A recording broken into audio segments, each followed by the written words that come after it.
Bina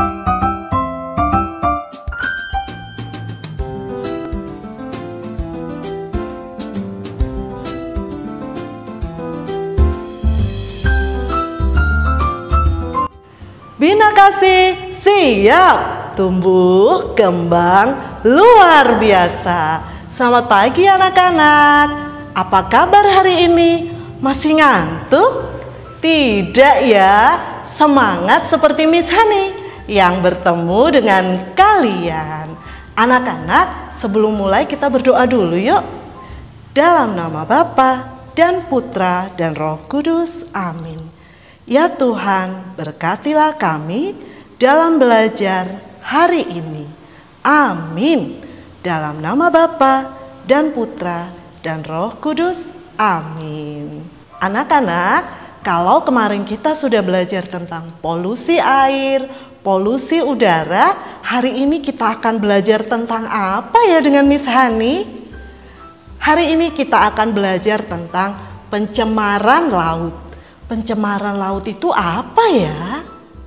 Pencemaran laut adalah masuknya sampah, cairan-cairan kimia, atau benda-benda lain ke dalam laut sehingga mempengaruhi kehidupan binatang dan tumbuhan di laut. Mereka akan terganggu kesehatannya, akan terganggu kelangsungan hidupnya. Anak-anak, biasanya sampah-sampah apa saja sih yang mencemari laut? Yuk kita bahas satu-satu. Anak-anak, laut kita sudah banyak tercemar oleh sampah-sampah. Anak-anak, bagaimana sih sampah-sampah ini bisa sampai ke laut? Anak-anak tahu kan, semua sungai maupun saluran-saluran air pasti akan menuju ke laut. Maka ketika kita membuang sampah ke got, ke sungai, maupun ketika kita tidak sengaja membuang sampah di jalanan, maka ketika terkena air hujan dan jatuh ke saluran air, maka sampah itu nantinya juga akan sampai ke laut juga. Itulah kenapa di laut kemudian banyak sekali sampah. Demikian juga orang-orang yang pergi ke pantai dan membuang sampah sembarangan. Juga mereka yang tinggal di sekitar pantai dan membuang sampah sembarangan, maka sampah-sampah itu juga akan bisa sampai ke laut. Selain itu juga ada orang-orang yang tidak bertanggung jawab yang membuang sampah langsung ke laut tanpa memikirkan akibatnya. Sampah-sampah apa saja ya yang sering ditemukan di laut? Yang pertama ternyata adalah puntung rokok. Waduh, ternyata sampah puntung rokok ini banyak ditemukan di pantai dan kemudian terbawa ke laut. Padahal puntung rokok ini berbahaya loh, karena puntung rokok ini mengandung selulosa asetat yang merupakan jenis plastik yang butuh waktu lama sekali. Butuh waktu 10 tahun untuk dapat terurai. Bayangkan jika puntung rokok ini termakan oleh binatang-binatang laut dan masuk ke perutnya. Kasihan sekali ya. Sampah botol plastik juga banyak sekali ditemukan di pantai. Mungkin dari sungai-sungai juga, kemudian terbawa ke laut, hingga menggunung di pinggir-pinggir pantai dan juga di dalam lautan. Ketika dalam waktu lama, ini bisa mengendap ke dasar-dasar laut dan mengganggu kehidupan binatang-binatang laut. Kantong plastik juga merupakan sampah yang banyak terdapat di laut, juga di pantai. Nah, kantong plastik ini sangat mengganggu kehidupan di laut, seperti bisa mematikan terumbu karang dan juga tertelan oleh binatang-binatang. Masker sekarang ini juga merupakan sampah yang banyak ditemukan di perairan seperti laut. Karena sekarang hampir semua orang setiap hari mengenakan masker dan banyak di antara mereka yang membuangnya sembarangan. Nah, akibatnya di laut pun banyak menumpuk masker-masker bekas pakai. yang dapat mengganggu kehidupan binatang-binatang di laut. Wah anak-anak, ternyata benda-benda yang kita gunakan sehari-hari kemudian kita buang ke tempat sampah dan akhirnya mereka berkumpul di laut ternyata sangat mengganggu dan membahayakan untuk makhluk-makhluk di laut. Waduh, kasihan sekali ya anak-anak. Hari ini kita akan membahas tentang hal tersebut, terutama sampah-sampah plastik yang berada di laut. Tetapi sebelumnya anak-anak mau tidak mendengarkan cerita dari si penyu kecil teman Miss Hani yang berada di dalam laut? Mau? Mau ya? Yuk duduk yang manis, kita dengarkan cerita dari si penyil. Halo teman-teman, namaku Penyil, penyu kecil. Aku hidup di laut Indonesia. Tempatku hidup ini pada awalnya sangat indah. Aku dan teman-temanku, seluruh penghuni laut ini hidup dengan bahagia. Kami bisa makan dengan sehat. Kami bisa saling membantu untuk dapat melangsungkan kehidupan kami. Sungguh ini tempat menyenangkan untuk hidup. Tetapi ini tidak berlangsung lama. Kemudian datanglah bencana itu. Sampah plastik mulai ada di laut ini. Dan pelan-pelan aku dan teman-temanku merasa tidak nyaman. Karena sampah-sampah plastik ini mengganggu kehidupan kami. Kadang-kadang kami tidak sengaja menelan sampah plastik ini. Dan terumbu-terumbu karang tempat kami hidup mati. Setiap hari aku menyaksikan teman-temanku yang hidupnya menderita. Seperti ubur-ubur temanku itu. Dia adalah teman bermainku, tetapi sekarang dia merasa kesakitan karena di dalam tubuhnya ada plastik bekas bungkus rokok yang tidak bisa pergi dari tubuhnya. Begitu juga Kepi Kepiting, temanku ini. Aku tidak bisa lagi berlari dan bercanda dengannya karena Kepi ini terperangkap di dalam gelas plastik. Sedih sekali kan? Juga temanku si Kuri ini, si kura-kura. Kemarin aku melihatnya di tepi pantai. Dia terperangkap plastik juga. Kasihan sekali. Lihat juga ikan-ikan temanku ini. Mereka mengelilingi botol plastik bekas ini karena salah satu temannya terperangkap di dalamnya. Duh, sedih sekali lautku ini. Masih banyak loh teman-temanku yang lain yang menderita. Kapan ya lautku ini kembali bersih? Kapan ya kami semua bisa bermain-main seperti dulu lagi? Kapan ya kami tidak merasa sesak bernafas di sini? Teman-teman, bantu kami ya. Sedih sekali ya anak-anak kita mendengarkan cerita dari si penyil. Bagaimana jika kita yang menjadi ikan-ikan atau binatang laut itu ya? Tentu rasanya sesak sekali berada di dalam laut. Bernafas tidak leluasa. Kemudian, aduh berbahaya sekali ya menelan plastik-plastik itu. Anak-anak, kenapa ya hewan-hewan laut itu mau makan plastik? Kok tidak seperti kita yang tahu bahwa plastik tidak bisa dimakan? Nah anak-anak, untuk kalian ketahui, banyak dari hewan laut yang penglihatannya atau matanya tidak bisa melihat dengan jelas. Mereka hanya mengandalkan indera penciumannya untuk mencium bau makanannya.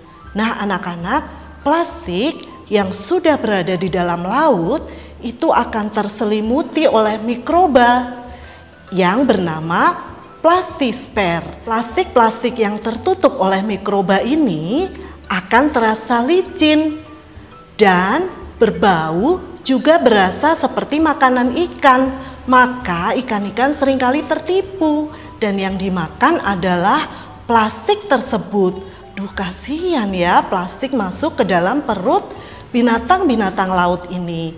Tetapi tidak semua demikian anak-anak. Seperti contohnya ikan paus, untuk mendapatkan makanannya mereka membuka mulutnya lebar-lebar. Nah, pada saat membuka mulutnya dan menyaring makanannya, kadang-kadang plastik yang besar itu ikut masuk ke dalam perutnya. Kasihan ya anak-anak.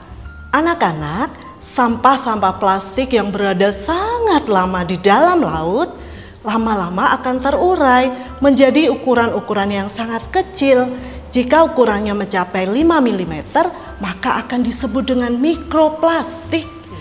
Nah, mikroplastik ini sering termakan atau dimakan oleh plankton, krustase, dan bahkan ikan. Nah, nantinya ikan kecil-kecil ini, juga plankton dan krustase akan dimakan oleh ikan yang lebih besar. Nah, bisa membayangkan kan, di tubuh ikan yang besar ini yang memakan binatang-binatang yang tadi juga akan ada plastik. Kemudian bagaimana dengan kita manusia ya? Iya, kita juga suka makan ikan laut kan? Maka juga tidak menutup kemungkinan kita juga bisa makan plastik yang berasal dari ikan-ikan yang memakan mikroplastik di lautan tadi. Aduh, mengerikan sekali ya anak-anak. Apakah kalian mau itu terus-menerus terjadi? Nanti ketika kalian besar sudah tidak bisa melihat laut yang jernih dan indah, isinya sampah-sampah. Atau kalian tidak bisa lagi makan ikan yang sehat karena ikannya makan plastik. Mau seperti itu? Tidak mau ya, misalnya juga tidak mau. Maka apa ya yang bisa kita lakukan untuk mengurangi sampah-sampah plastik itu? Yuk kita lihat penjelasan berikut ini. Anak-anak, berikut ini beberapa cara mengurangi sampah di laut kita. Yang pertama yaitu tidak membuang sampah sembarangan. Buang sampah pada tempatnya dan memilah sampah. Yang kedua, gunakan botol minum sendiri. Yang ketiga, membawa tas belanja. Yang keempat, membawa wadah bekal. Dan yang kelima, mengurangi penggunaan sedotan pada saat kita minum. Karena sedotan ini cukup banyak menyumbang sampah di laut. Anak-anak, botol-botol dan plastik bekas dapat dimanfaatkan kembali. Beberapa orang memanfaatkannya dengan membuat tas dari plastik-plastik bekas kemasan. Bahkan ada yang membuat paving block loh dari bekas-bekas tas plastik yang dipres menjadi keras dan bisa menggantikan paving block yang biasa dibuat dari semen. Dan ada loh yang bisa membuat batu bata dari kantong plastik bekas. Kalau banyak orang melakukan hal seperti ini, tentu dapat mengurangi banyak sekali sampah plastik. Banyak ya yang kita pelajari hari ini, terutama tentang sampah plastik. Apakah itu kemudian menjadikan kita sedih dan takut? Jangan ya, jadikan itu semangat untuk kalian lebih bersemangat menjaga kelestarian laut. Caranya dengan apa? Ya tadi itu, mengurangi sampah plastik. Selanjutnya kita akan melakukan apa ya? Anak-anak, kita akan membuat ubur-ubur di laut. Dengan bahan-bahan yang sudah kalian siapkan kemarin, kita akan membuat ubur-ubur yang terperangkap di dalam sampah plastik. Yuk kita mulai, perhatikan Miss Hani ya. Kalian juga membuat di rumah. Beberapa bagian boleh dibantu oleh mama atau papa. Tetapi untuk yang bisa kalian lakukan sendiri ya nak. Anak hebat pasti bisa. Nanti setelah kalian mengerjakan, jangan lupa dikirim foto proses dan foto hasilnya kepada ibu guru seperti biasanya. Bisa ya? Yuk kita mulai. Anak-anak, langkah pertama adalah memotong tas plastik sebesar yang kita butuhkan.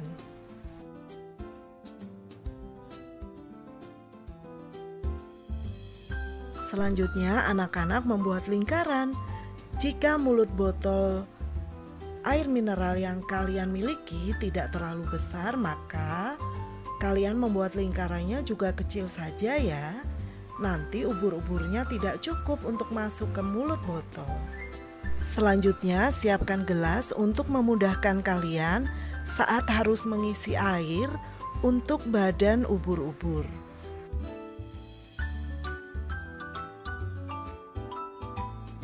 Kita akan menuangkan air sedikit saja.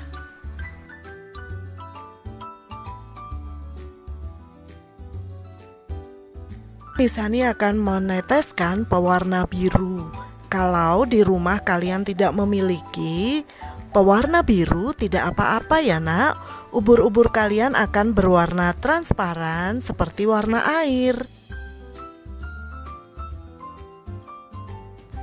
Selanjutnya, ambil karet untuk mengikat ubur-ubur. Sebelum diikat dengan karet, dipilin-pilin dulu ya nak, supaya lebih kencang dan air tidak keluar. Setelah itu diikat kencang dengan karet. Kalian bisa meminta tolong mama atau papa jika kesulitan. Air akan keluar dari plastik sedikit-sedikit, tidak apa-apa ya nak. Nanti dilap dengan tisu saja jika mejanya basah. Kemudian dipotong-potong supaya lebih mirip dengan ubur-ubur seperti ini. Selanjutnya kalian bisa mengambil kemasan bekas apa saja atau plastik apa saja yang kemudian akan kita gunakan sebagai model dari sampah-sampah yang ada di laut. Sekarang kita akan mulai mengisi botol dengan air. Isi air setengahnya saja dulu.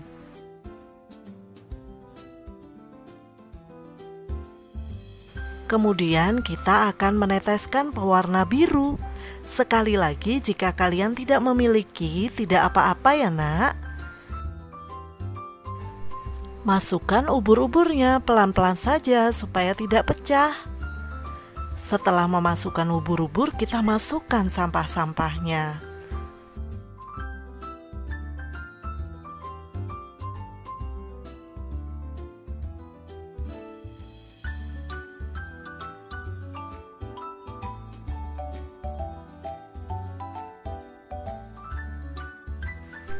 Kemudian tambahkan air hingga penuh. Setelah selesai, kalian menutup botolnya dan kalian bisa memainkan ubur-ubur ini dengan cara membalik-baliknya. Nanti ubur-uburnya akan naik ke atas dan ke bawah seperti ini. Selamat mencoba anak-anak. Anak-anak, sudah selesai pelajaran hari ini. Terima kasih sudah menyimak dengan baik. Terima kasih sudah menjadi anak hebat yang rajin mengikuti pembelajaran dari ibu guru walaupun dari rumah. Yuk, kita menutup pelajaran hari ini dengan doa. Sikap yang baik ya anak-anak. Tangan dilipat di depan dada, kita pejamkan mata, tundukkan kepala, kita mulai berdoa. Dalam nama Bapa dan Putra dan Roh Kudus, amin. Ya Tuhan, terima kasih atas ilmu yang kami dapatkan hari ini. Amin. Dalam nama Bapa dan Putra dan Roh Kudus, amin. Dadah anak-anak, jangan lupa makan siang, jangan lupa tidur siang. Tuhan Yesus memberkati. Amin.